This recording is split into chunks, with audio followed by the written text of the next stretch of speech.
ازيكم؟ النهاردة هنتكلم عن كلب البوستون تيرير. اولا، تاريخ النوع.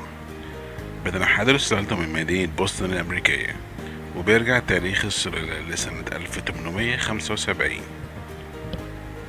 ثانيا، شكل النوع. شكله بيبقى متناسق، جسمه بيبقى شبه المربع، بتكون ألوانه أبيض في أسود في بني، وديله بيكون قصير، ودانه بتكون واقفة. ارتفاع النوع بيتراوح من 23-38 سنتي، ووزنه يتراوح من 3 ل 11 كيلو جرام. ثالثا، استخدامات النوع. كان وما زال بيستخدم كلب عيلة، لأنه بيعتبر من أفضل كلاب العائلات في العالم. رابعا، سلوك النوع. كلب ذكي وحيوي جدا، وطبعه ودود، بيحب الناس والأطفال وحتى الحيوانات التانية.